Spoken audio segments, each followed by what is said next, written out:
NIIT की परीक्षा complete कर और उसमें अच्छा रैंक पाकर पास हुई भावना के बहुत सपने थे जो उसे साकार करने थे। आज तक उसके माँ बाप ने बहुत मुश्किलों से उसे पढ़ाया लिखाया था। अच्छी रैंक होने की वजह से उसे स्कॉलरशिप के साथ अच्छे इंजीनियरिंग कॉलेज में एडमिशन भी मिल गया था, पर ब्रांच उसे इलेक्ट्रिकल ना मिलके इलेक्ट्रॉनिक्स मिली थी। वो शहर से दूर होने के कारण उसने वहीं के हॉस्टल में एडमिशन ले लिया था ताकि पढ़ाई का नुकसान ना हो आने जाने में। पर वहाँ कुछ ऐसे स्टूडेंट्स भी थे जो वहाँ के बाकी स्टूडेंट्स को परेशान करके ही खुश होते थे। तो होनहार भावना कैसे पूरे कर पाएगी अपने सपने, जानने के लिए देखते हैं गर्ल्स हॉस्टल। हॉस्टल के पहले दिन भावना के माँ बाप उसे हॉस्टल छोड़ के अपने घर चले जाते हैं और सारी फॉर्मेलिटी पूरी करने के बाद वार्डन उसे कमरा नंबर 11 देती है। हॉस्टल में दूसरे कमरे भरे होने के कारण भावना तीसरी मंजिल के उस कमरे में रहने को राजी हो जाती है। उस मंजिल पर और भी कमरे थे, पर रूम नंबर 12 में कुछ सालों पहले किसी लड़की ने सुसाइड की थी, जिसके कारण उस फ्लोर पर कोई नहीं रहना चाहता था और यही वजह थी कि उस वक्त वो फ्लोर यूज में नहीं था।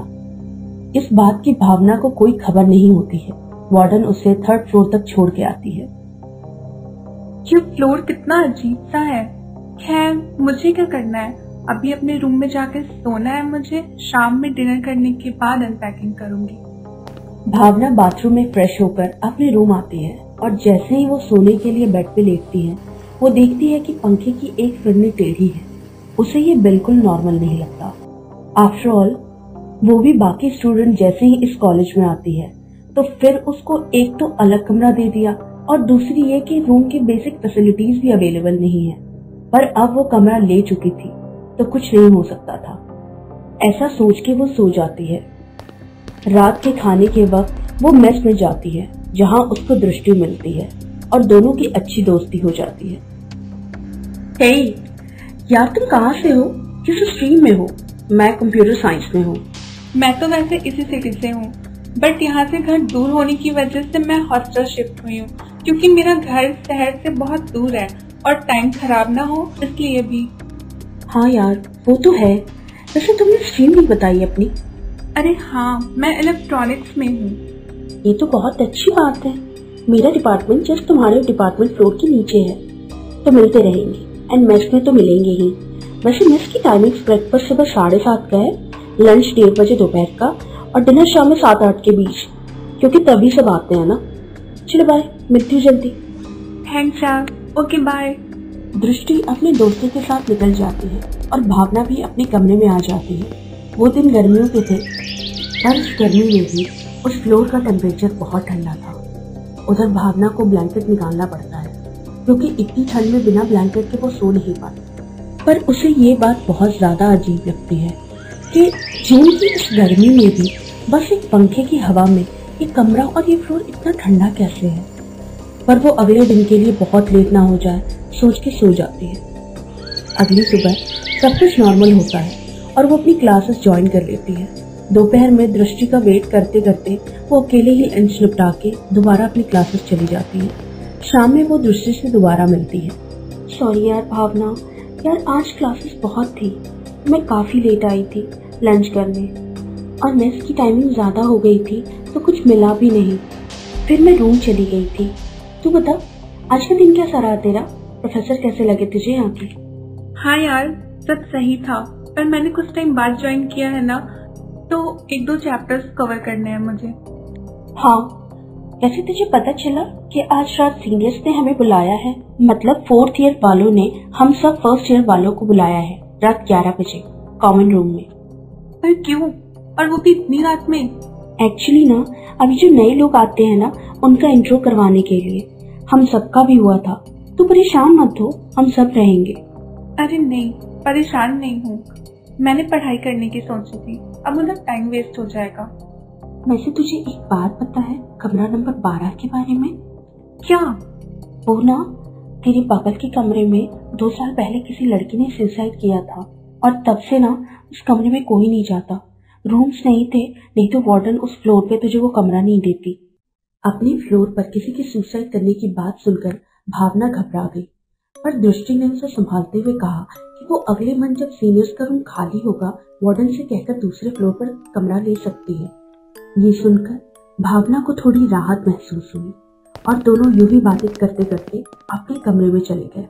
रात के 11 बजे सारी लड़कियां सेकंड फ्लोर पर इकट्ठा होती हैं और वहां फाइनल ईयर की लड़कियां भी होती हैं, जिसमें एक लड़की बहुत ही रूडली सभी से अपनी इंट्रो देने को कहती है। तो क्या हर बार बताना पड़ेगा कि जब ये असेंबल हो सबको अपना इंट्रो देना है, हॉबी भी बतानी है, ताकि अगर तुम गाती हो तो हम गवा सके, खाना बनाती हो तो हम बनवा सके, और अगर नाचती हो तो हम नचा सके। इतना कहते ही वहाँ खड़ी सारी सीरियस लड़कियां हंसने लगती हैं। अमृता का साथ देती हुई अल्फिया भी हंसने लगती है। वाह अमृता, तूने तो राइमिंग ही कर दी बिल्कुल। सीनियर्स का ऐसा बर्ताव देखकर भावना बहुत डर जाती है और सबके बाद उसकी बारी भी आती है। My name is Bhavna and I'm from electronic branch. ओह भावना, ब्रांच को छोड़ो, तुम ये बताओ क्या हॉबीज है तुम्हारी? मेरी हॉबीज सिंगिंग है। आज से सीख लो, यहाँ सीनियर्स को बॉस कहा जाता है और तुम्हारा इंट्रो अच्छा नहीं था और मैं राइट हूँ क्योंकि boss is always right. Alfiya की ऐसी बात सुनकर वहाँ खड़ी सारी लड़कियाँ हंसने लगती हैं। बस फर्स्ट ईयर की सारी लड़कियाँ सर झुका के खड़ी होती हैं। हाँ ठीक है, अब दो इंट्रो अच्छे से। मैं भावना हूँ, मेरी हॉबीज गाने सुनना और खाली वक्त में पेंटिंग करना है। अरे यार, ये तो कोई बात नहीं हुई, गाना सुनने के बजाय तुम गाती तो सही भी था। खैर वो छोड़ो, तुम ऐसा करो कि हमें तुमसे तो कुछ करवाने को मिला नहीं, तो तुम आज एक रात के लिए अपने फ्लोर के रूम नंबर 12 में सुबह तक रहोगी और ये डेयरिंग करके सबको दिखाओ कि तुम कोई डरपोक नहीं हो, बहादुर हो। और देखो, डरना मत, वहाँ कोई भूत भी नहीं है। इस बहाने तुम्हारा भी एडवेंचर हो जाएगा। क्यों, सही बोला ना अल्फिया? बाकी खड़ी लड़कियों में से प्रिया उन्हें ऐसा करने से मना करती है। अल्फिया, सब कुछ तो ठीक है यार, पर ऊपर वाले रूम का अगर वार्डन को पता चला तो बहुत ज्यादा बवाल हो जाएगा। वहाँ वैसे भी मना किया हुआ है जाने से। अरे तू चिल कर, अगर इतनी ही दिक्कत है तो वार्डन ने इसे ऊपर का ही रूम क्यों दिया है? सबके इतना समझाने के बाद भी वो नहीं मानते और भावना को रूम नंबर 12 में भेज देते हैं। भावना के रूम में अंदर जाते ही अल्फिया दरवाजा बाहर से बंद कर देती है। हैप्पी स्टे भावना, सुबह मिलते हैं। बॉस, वो नहीं है अभी, डर जाएगी, प्लीज बॉस उसको निकाल लो बाहर।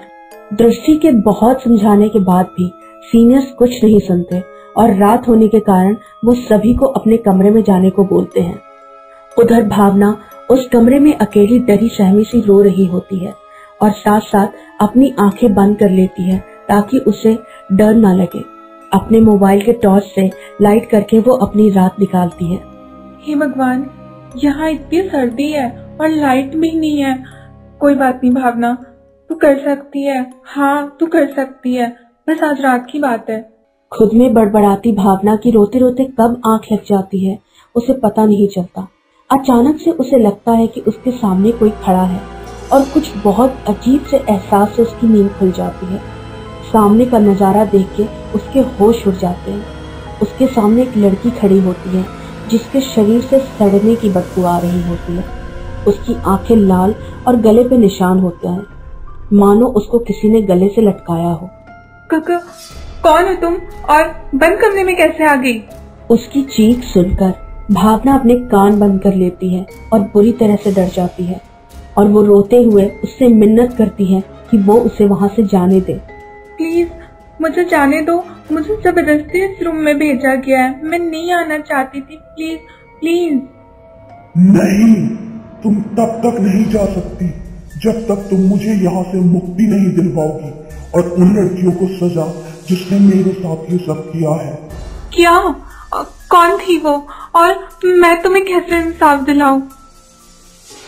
मेरा नाम श्वेता है। मैं आज से 2 साल पहले यहाँ पढ़ाई करने आई थी, कुछ बनने आई थी और मेरे भी सपने थे, पर उन 4 लड़कियों ने मिलकर मुझे इतना परेशान किया कि मुझे अपने असली कमरे में सुसाइड करना पड़ा और उन्हें कुछ भी नहीं हुआ। कॉलेज में भी उनका ही साथ दिया। कॉलेज वालों ने उन्हें सही और मुझे गलत बताया और तब से मैं भटक रही हूँ। अब मैं तब तक तुम्हें जाने नहीं दूंगी जब तक मुझे इंसाफ नहीं मिलेगा। श्वेता के इतना बोलते ही भावना ने खुद को संभालते हुए कहा, पर तुम मुझे उनके नाम तो बताओ। निधि, सोनाली, अमृता, अल्फिया। और अमृता और अल्फिया ने मुझे उनके साथ मिलकर इतना परेशान किया कि मैंने आखिरकार ये कदम उठाया। इतना कहकर श्वेता भावना के शरीर में घुस जाती है और अमृता और अल्फिया के कमरे में जाके उनको धमकाती है कि अगर उन्होंने अपने गुनाह नहीं कबूले तो वो उनको खत्म कर देगी। पर अल्फिया और अमृता को पहले इस बात पर यकीन नहीं होता और जब पूरा हॉस्टल ये शोर सुनकर वहां इकट्ठा होता है और श्वेता की आत्मा अपनी पूरी कहानी सुनाती है और तब अल्फिया और अमृता को ये यकीन हो जाता है कि वो आत्मा श्वेता की है। वहां खड़ी वार्डन सब कुछ सुनती है और सारे मामले को अपने फोन पे रिकॉर्ड करने के बाद वो उस क्लिप को पुलिस को दे देती है।